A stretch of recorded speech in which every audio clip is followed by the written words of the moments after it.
Hello everyone, welcome back to my channel. My name is Barbara and I'm so happy that you're here today because today we are going to be playing another round of TBRvatar.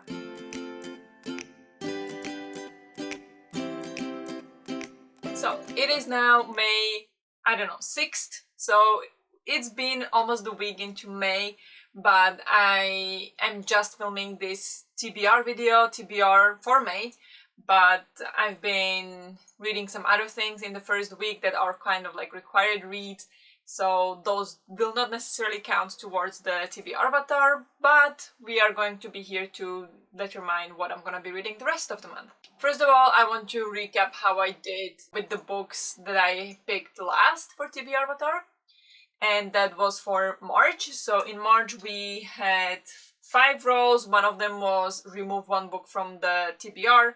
So we had 4 books. First one was book set in a city or town, and for that I picked Fletcher by Beth O'Leary, and I did read this. I really enjoyed this one actually. Second one, I had a recommendation by a friend, and for that I picked The Handmaid's Tale by Margaret Atwood, and we read this together with Natalie. That was a buddy read, so I did read this. Third prompt was Clouds on the Cover, or in the title. For that I picked In His Father's Footsteps by Daniel Steele, but I did not get to this one. Then I tried to read it in April, like that would still count because I still read the book. But when I finally got to it, which I did get to it, but I had to give up like 2 or 3 pages in because I just was feeling too anxious to read this one at that point, so I did not read this one. And then the last prompt was bookseller recommendation. For this I picked Atomic Habits in Swedish, and I did read this. This was a very quick read actually, and that's it. So basically I read 3 books and didn't read 1. So on the board we will move 3 steps forward and 1 step back, so total 2 steps forward for the books I've read. With that being said, we can jump into what I plan to read in May. There are some required reads, or there is 1 required read, and that is Parable of the Sower by Octavia E. Butler. And yeah, I already started this, but I started it in May, so if I am able to squeeze it in onto the TBRvatar, I will.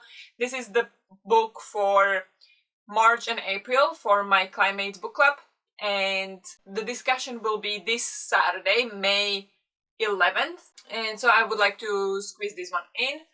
And then the other book I want to read, but it's not gonna be possible to squeeze into the TBRvatar because in TBRvatar I pick only books that I own, and this I grabbed from library is Malice by John Gwynne.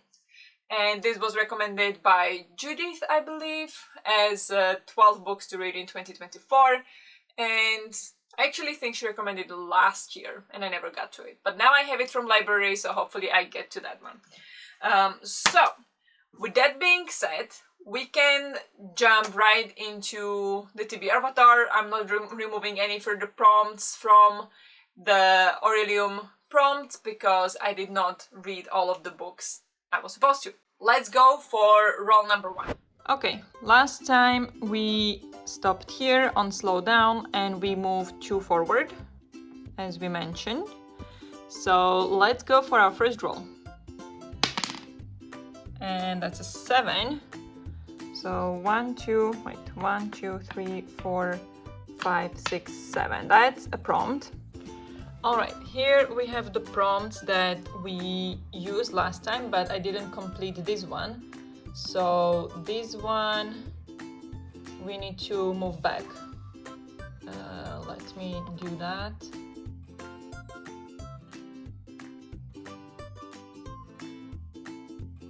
Okay, so now we have these, so let's go.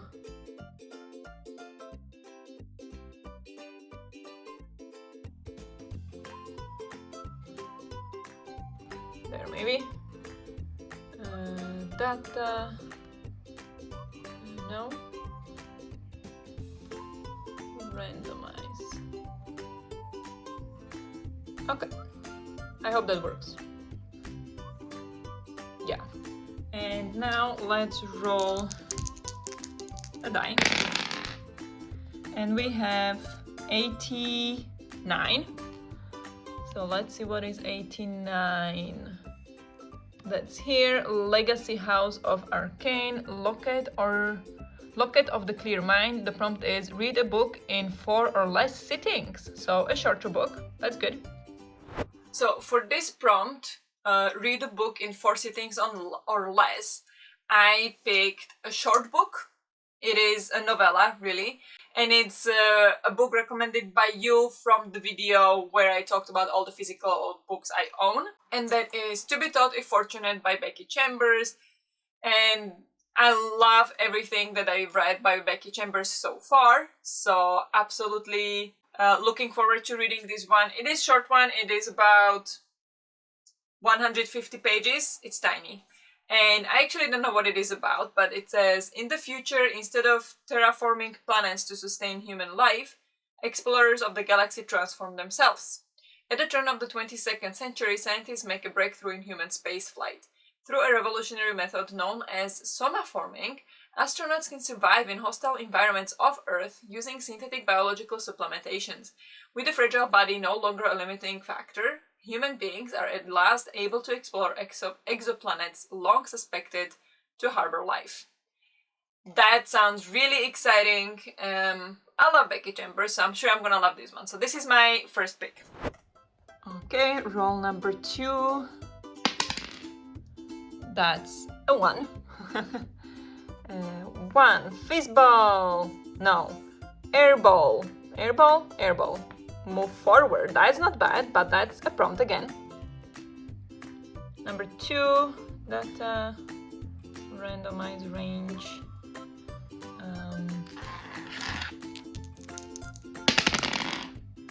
28, and that is here. Spring Equinox 2022, quest prompt The Thirst, read a non-fiction or a book with mental health representation. Nice. Here we got non-fiction or mental health rep. I checked the books recommended by you again, and I don't know if any of them contain mental health rep. None of them are non-fiction.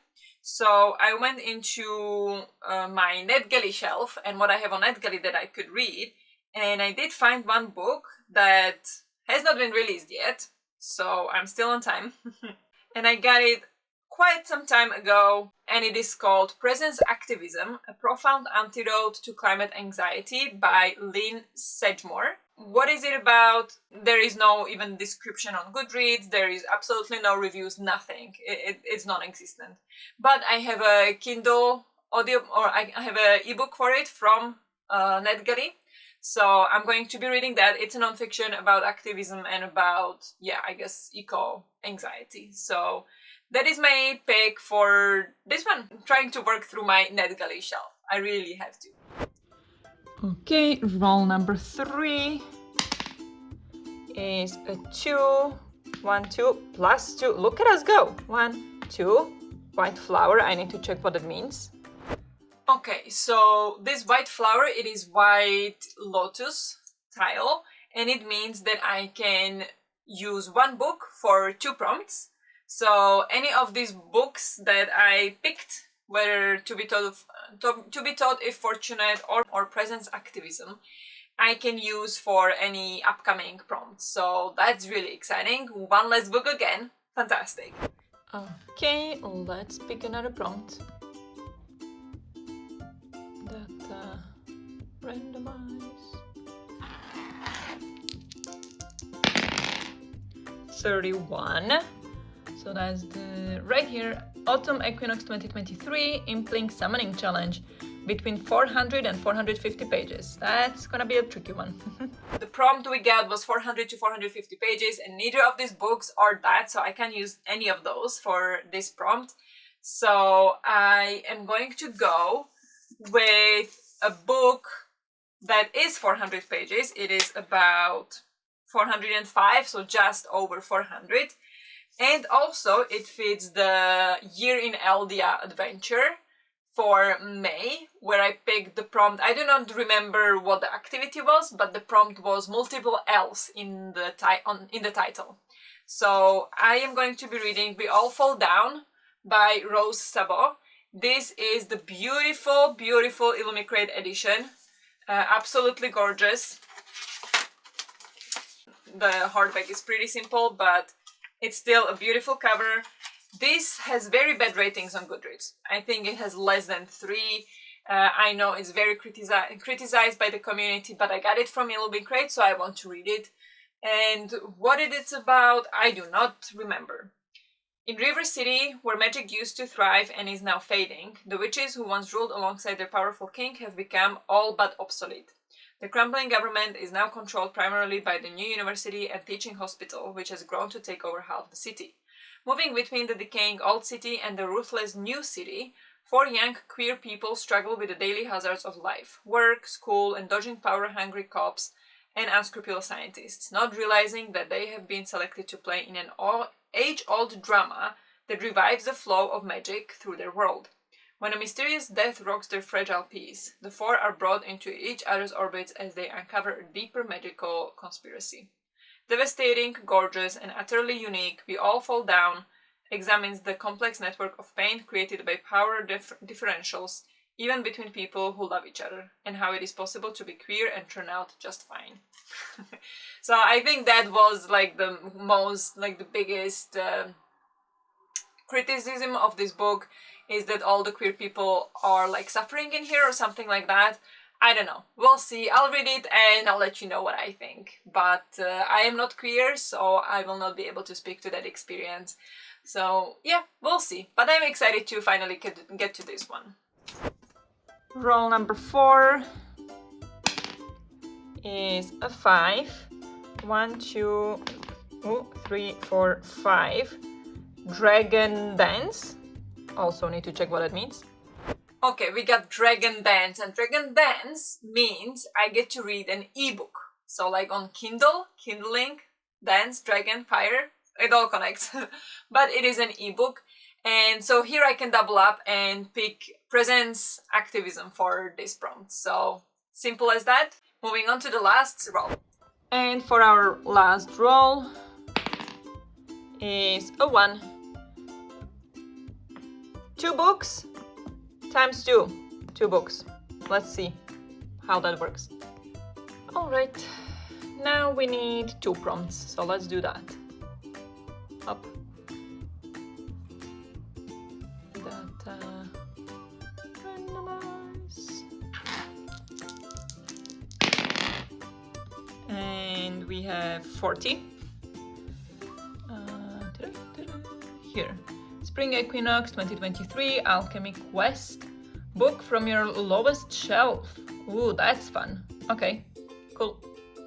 Okay, and second prompt for this roll.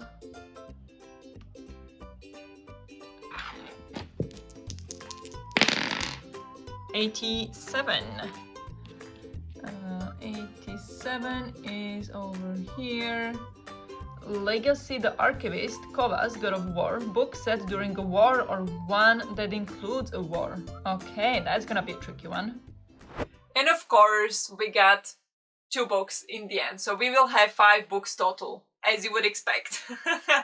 I can't have 2 short, like 2 4-book months in a row, but it's okay.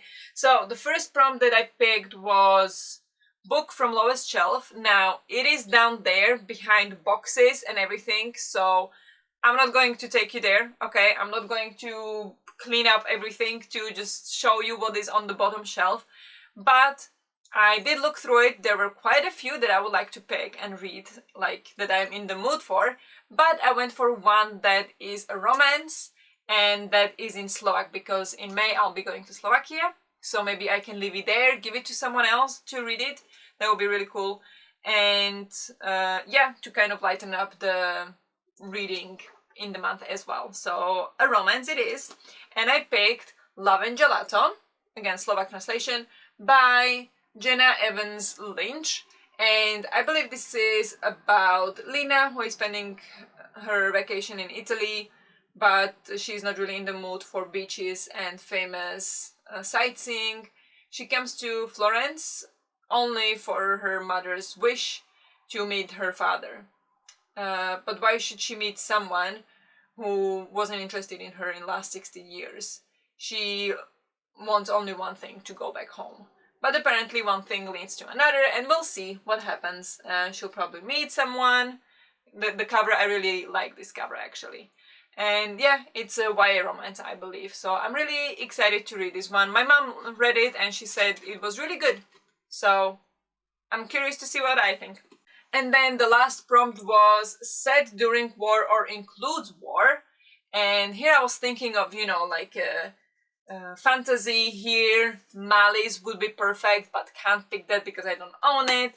But then perfect. Perfect. I have it also from NetGalley, but I did also buy a physical copy because I knew I wanted it. So perfect. Atalanta by Jennifer Saint. This is a Greek mythology retelling. I own and read the 2 previous books by Jennifer Saint, Ariadne and Electra. I really enjoyed them. And so I'm really curious to read this one. It has beautiful, it's no special edition, but still has beautiful end papers. Yeah, what is this one about? The mesmerizing story of the only female Argonaut.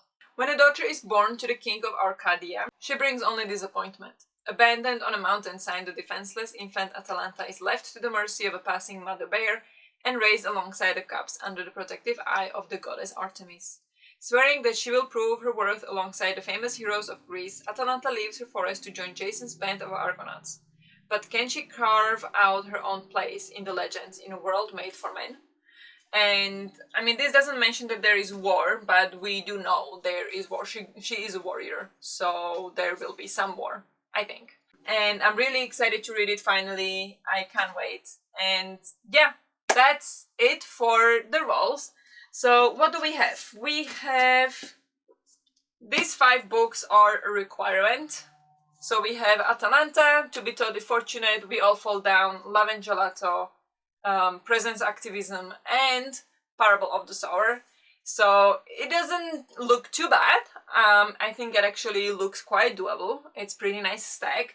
Of course, on top of it, I would like to get to Malice as well. We'll see if that's in the stars for me, or if I'll have to prolong it or return it unread, or whatever happens. We'll see. I do not know at this point. Yeah, I think that's it for this video, actually. I don't think there is that much more I should say. I know there is a G's Patreon book club, but it is a book that I don't own, so we will see if I get to that one. I did find audiobook of it. It is called The Book of the Unnamed Midwife, Meg Ellison, and it is science fiction as well as the To Be Totally Fortunate. And what does it say is, when she fell asleep, the world was doomed. When she awoke, it was dead. In the wake of a fever that decimated the Earth's population, killing women and children and making childbirth deadly for the mother and infant, the midwife must pick her way through the bones of the world she once knew to find her place in this dangerous new one. Gone are the pillars of civilization. All that remains is power and the strong who possess it. A few women like her survived, though they are scarce. Even fewer are safe from the clans of men who, driven by fear, seek to control those remaining. To preserve her freedom, she dons men's clothing, goes by false names, and avoids as many people as possible. But as the world continues to grapple with its terrible circumstances, she'll discover a role greater than chasing a pale imitation of independence. After all, if humanity is to be reborn, someone must be its guide. So it does sound interesting, and I would definitely like to read it, but we'll see if I get to it. It is, yeah, not part of the TBRvatar, but it is, well, somewhat part of the TBR for the month. But with that being said, that is all I plan to be doing this month. That is still a lot for me, but we'll see how it goes. And yeah, that's it for this video. Thank you very much for watching, and I'll see you in the next one. Bye!